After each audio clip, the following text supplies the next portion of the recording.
Venons-en à la stabilité en norme LP. Et l'idée, ça va être d'avoir une notion de stabilité un peu plus générale. Parce qu'en fait, bien sûr, le but, c'est de trouver des schémas numériques qui vont rapprocher. Nous, on n'en parle pas d'ailleurs hein, là, dans ce cours de convergence des schémas numériques vers la solution de l'EDP. Ça, je ne vais pas le faire. Donc. Mais bien sûr, l'idée, c'est que à terme, on va vouloir que les UJN convergent vers la vraie solution. Et donc, pour que les UJN, par exemple, pour avoir une propriété de stabilité en norme L infinie, il faut que l'équation de départ elle-même ait une stabilité en norme L infinie. Autrement dit, alors c'est plutôt une propriété de préservation de borne L infinie, disons, pour le DP. Ce que ça veut dire, ça veut dire pour l'équation de transport, on avait vu que si U0 en norme L infinie sur 0,1, c'est-à-dire que le sup de la condition initiale U0 est plus petite que grand, et disons plus petite que grand M, alors ensuite, pour tout T, on a ça. C'est-à-dire qu'ensuite, cette borne, elle reste vraie pour tout temps. Hein, ça, c'était parce que U de T, c'est U de X moins VT. Et en fait, c'est aussi vrai pour l'équation de diffusion. Je n'ai pas eu l'occasion d'en parler, mais pour l'équation de diffusion aussi, c'est vrai.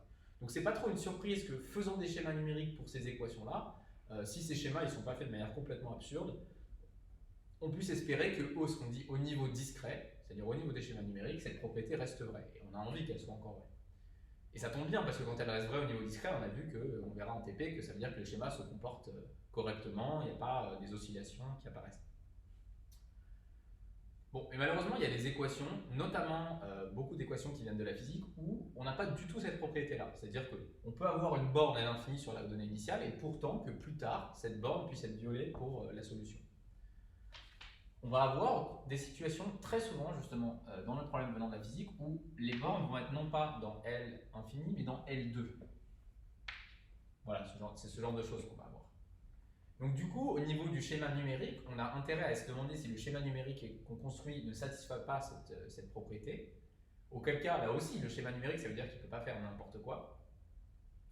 Et par ailleurs, ça veut dire aussi qu'il préserve cette propriété. Donc, par exemple, pensez à, je sais pas moi, vous essayez de calculer la hauteur de l'eau dans un verre d'eau, là, donc ça c'est la hauteur de l'eau, et puis vous pouvez imaginer que selon ce que vous faites initialement, vous pouvez avoir, je sais pas, le début d'une sorte de vague, ça c'est disons au temps 0 par exemple, et puis qu'ensuite cette vague, elle a un moment de légère amplification comme ça, et donc même si U0, peut-être faut que j'écrive un petit peu plus gros, même si U0 initialement sa borne infinie, sa norme infinie, c'est un max de U0, c'est ce que je trace ici, vous voyez que plus tard, il n'y a pas de raison que ce soit encore vrai. Par contre, il est possible que, je devrais le dessiner comme ça, qu'il y ait des résultats de conservation, ça peut être la conservation de la masse, hein, auquel cas on pourrait avoir de la stabilité en norme L1.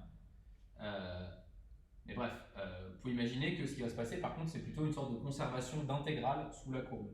Par exemple, si la quantité d'eau est finie, donc là, ce serait plutôt, on pourrait s'attendre à une propriété de ce type-là avec elle. Bref, vous voyez que naturellement, on a envie de définir une notion de stabilité en norme LP. Et j'insiste sur le fait que vous voyez ici, hein, c'est un grand LP, pas petit LP.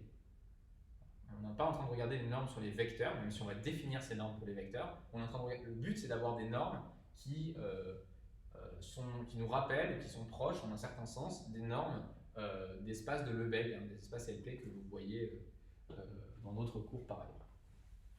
Ok, donc allons-y pour la définition. D'abord, il faut que je définisse ce que c'est que la norme grand LP d'un vecteur. Donc je vais me donner un vecteur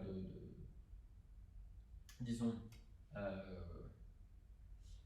on a vu qu'en général, hein, les vecteurs qu'on prenait étaient de taille nx plus 1, donc je me donne V pour V appartenant à R nx plus 1. On définit la norme LP de V. Alors si j'avais parlé de la norme petite LP de V, bon, vous savez très bien ce que ça fait. Ça fait la somme, ne notez pas parce que c'est pas ça, c'est la somme des VJ pour J allant de 0 à nx. Puissance P, puissance 1 sur P. Mais nous, on va pas définir ça comme ça. Et la raison va en être très claire dans un instant. Nous, ce qu'on va définir, c'est, au contraire, on va définir, alors est-ce que je mets le delta x devant ou 1 sur nx? Delta x. Donc ici, delta x, on rappelle que c'est 1 sur nx. Alors, vous pouvez mettre un 1 sur nx ici si vous voulez. Somme de j égale 0 à nx dvj puissance p, le tout puissance 1 sur p.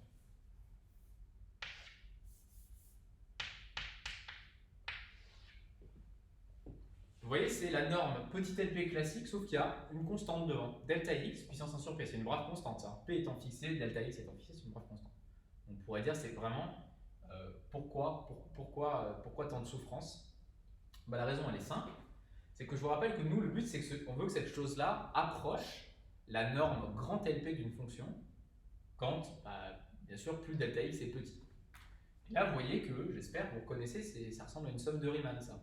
Hein, je vous rappelle que le résultat suivant, b-a, si vous avez une fonction régulière, c'est les sommes de Riemann, b-a sur n, somme de k égale 0 à n de f de a plus k b-a sur n, ça tend vers l'intégrale de a à b de f de t dt. Pour f régulière, continue, par exemple. Alors nous ici, b égale 1, a égale 0, n c'est notre nx, donc en fait, ça s'écrit comment dans le cas qui nous intéresse. Donc si je remplace b par 1, a par 0, n par nx, là j'obtiens 1 sur nx. Ici, je vais obtenir somme, alors je vais utiliser la notation j plutôt, somme de j allant de 0 à nx, des f, donc a fait 0, ici j'ai k c'est j, et j'ai j delta x. Donc ça doit tendre vers l'intégrale de 0 à 1 de f de t dt.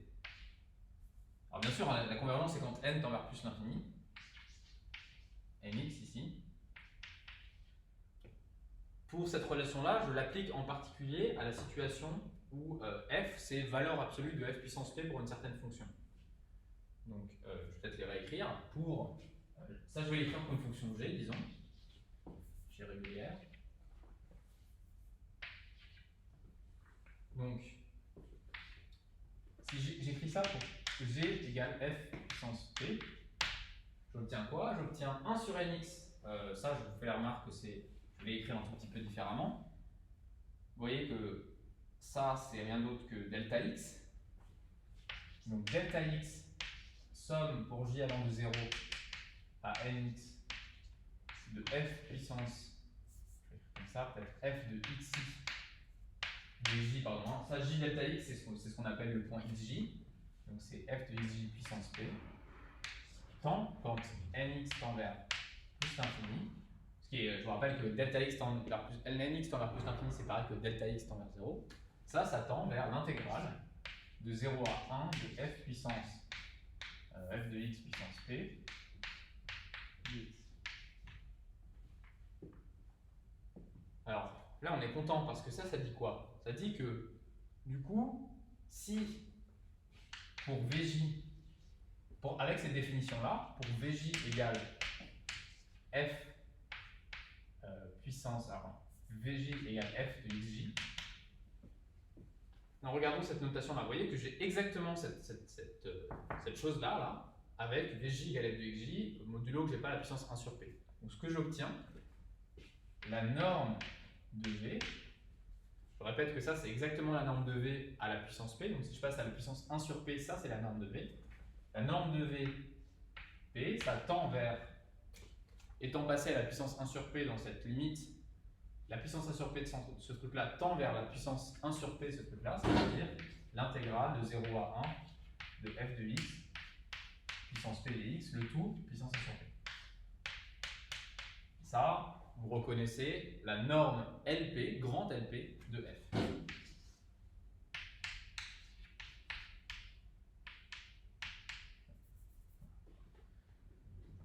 Donc, je ne cherche pas à rentrer dans le détail là-dessus, mais c'est juste pour que vous compreniez que cette définition-là, ce n'est pas un truc qui sort du chapeau d'un mathématicien fou, c'est vraiment le bon objet pour décrire au niveau discret des normes LP de fonctions. Okay. Donc voilà, on va jouer avec cette définition-là, et en particulier, on va jouer avec le cas P égale 2. Alors, venons-en maintenant qu'on a défini cette notion de norme à ce que c'est qu'être stable en normale infinie. Définition. Ah oui, pardon, j'ai oublié de dire que pour P égale infini, on utilise la définition qu'on a déjà vue. Et ça, c'est vraiment la définition qui coïncide. Pour le coup, il n'y a pas de delta x, heureusement.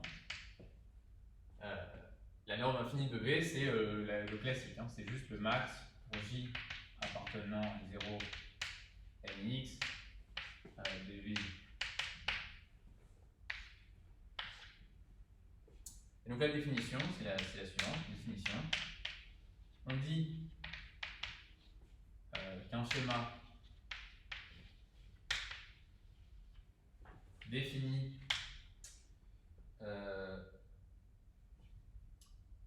comment je l'écris, donc pour l'instant je ne l'écris pas spécifiquement. On dit qu'un schéma donné par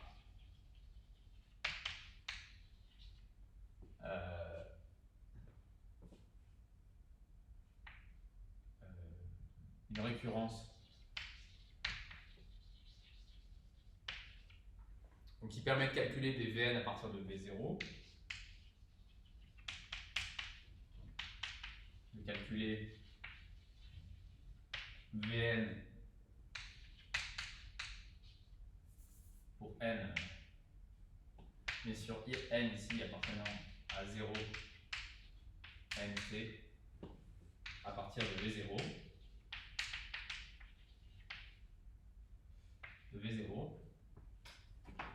on dit que ce schéma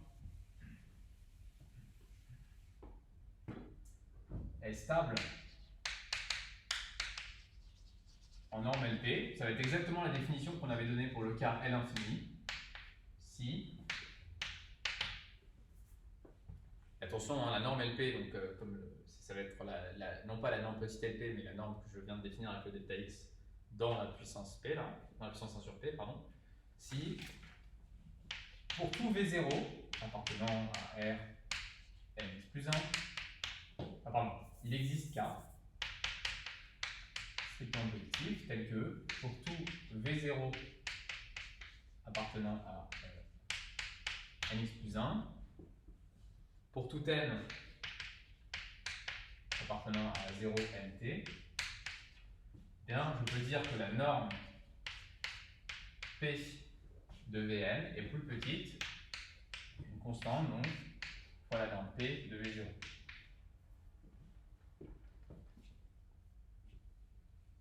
Voilà.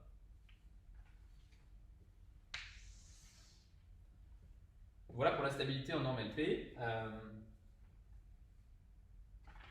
Je vais maintenant en venir alors, à la stabilité en norme L2, je vais préciser un petit peu des choses sur la stabilité en norme L2. Enfin, plutôt, on va donner des manières d'essayer de démontrer de la stabilité en norme L2 de certains schémas numériques. Et pour ça, je vais d'abord faire une remarque qui devrait peut-être être présente un petit peu plus tôt. Je vais faire, si vous voulez, une proposition. Ça là.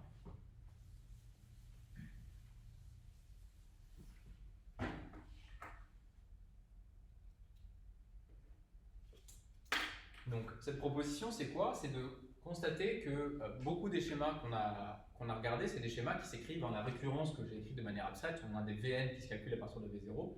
Nous, on avait des schémas qui se calculaient de manière... c'était des récurrences à un pas. Vn plus 1 se calcule à partir de Vn, et c'était linéaire. Vn plus 1, c'était une matrice fois Vn. Pour peu que, dans le cas implicite, on avait pu inverser la matrice, c'est-à-dire donc avoir une relation de la forme Vn plus 1 égale matrice fois Vn. Donc, on va juste faire la constatation suivante. Dans les cas qui nous intéressent,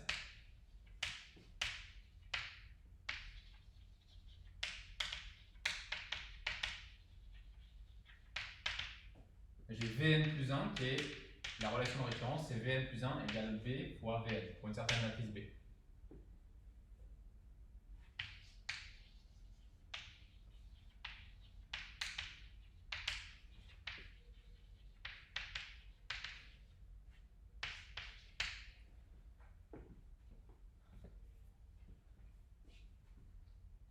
Et je vous rappelle qu'il y a une notion de, quand on a une norme sur Rn, ou ici Rnx plus 1, on en déduit automatiquement une norme sur les matrices carrées de taille Nn, ici Nx plus 1, Nx plus 1. Alors, pourquoi cette notion va être importante? Rappel, pour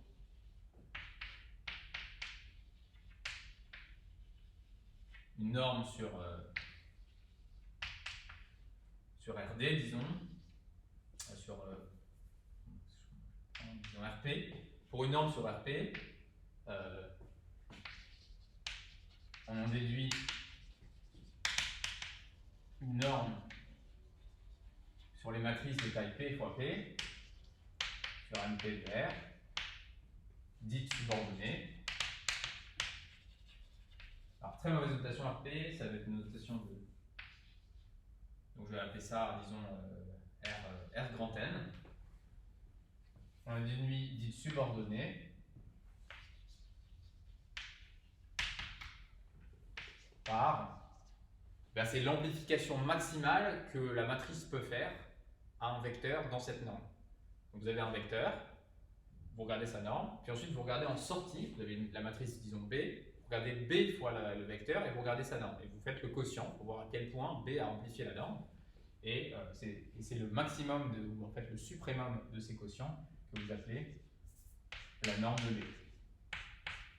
Par norme de B égale, qu'on indissocie par P, pardon, pour une norme quelconque, c'est juste la norme comme ça. En général, la norme avec 3, c'est comme ça. C'est le sup pour x différent de 0 des normes de Bx sur norme de x. Ça, c'est juste un rappel. Je pense que c'est des choses qu'on voit en L2 ou L3 et qui, bien sûr, sont des notions très importantes, surtout notamment dans toute l'analyse numérique. Et donc, ici, qu'est-ce que ça signifie, ça? Ça signifie que, comme les schémas qu'on regarde, ils s'écrivent comme ça. La stabilité serait écrite comment?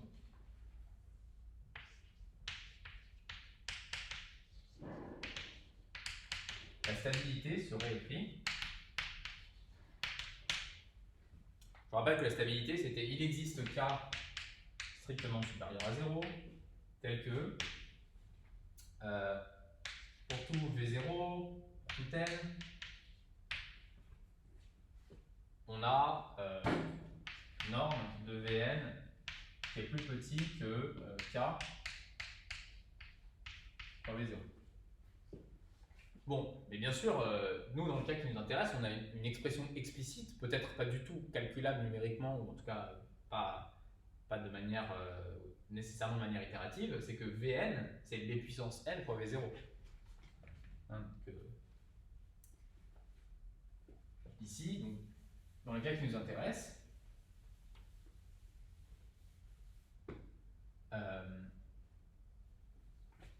nous, on a Vn, c'est donc donné par B puissance n fois V0. Et donc, il s'agit de démontrer, on a besoin, donc si Vn égale B puissance n V0, il s'agit de montrer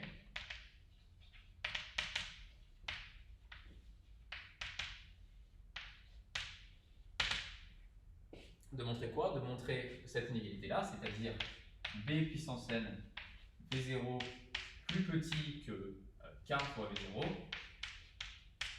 de montrer qu'il existe K strictement supérieur à 0, tel que B puissance n fois V0 est plus petit que K fois norme de V0. Alors bien sûr, nous on est en norme P ici. Disons qu'on est en train de regarder la stabilité en norme LP d'un de ces schémas qui s'écrit sous la forme Vn plus 1 égale B fois Vn. Et vous voyez que ça, pour tout V0, et vous voyez que ça, c'est équivalent à dire que la norme triple, hein, la norme subordonnée de B puissance n, est plus petite que K. En fait, passer V0 de l'autre côté, quand V0 est non nul, vous voyez qu'il faut que, puisque ça doit être vrai pour tout V0, c'est équivalent à demander que le sup des... peut-être l'écrire, c'est équivalent à demander que le sup de B puissance n V0 sur norme, il n'y a pas de triple norme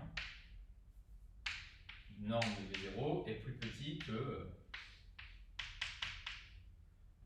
grand K. Et donc ça c'est encore équivalent à demander à ce que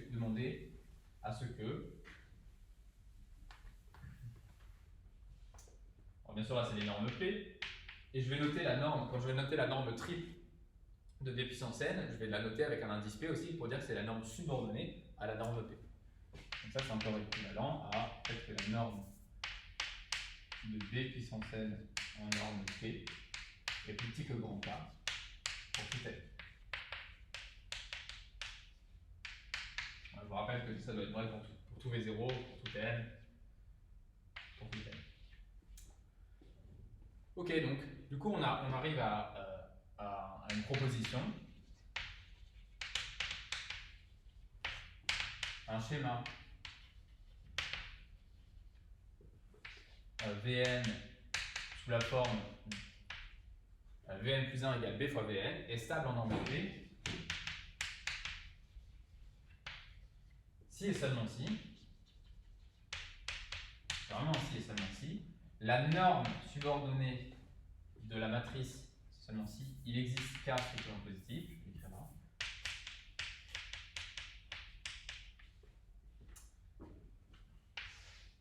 Il existe K strictement positif, tel que la norme subordonnée de B à la puissance n est plus petite, donc norme subordonnée indice P, hein, est plus petite que K.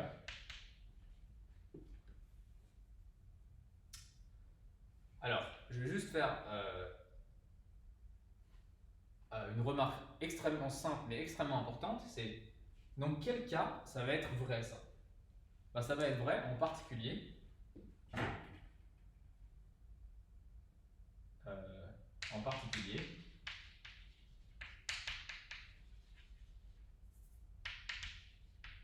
alors bien sûr j'oublie à chaque fois, ça c'est pour tout n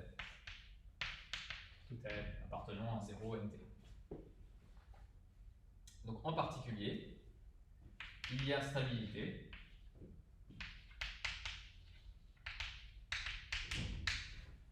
il y a stabilité quand quoi? Eh bien quand la norme, vous voyez ce qui est un petit peu désagréable ici, c'est qu'il y a du n. A priori, pour chaque n, il faut calculer la norme de B puissance n.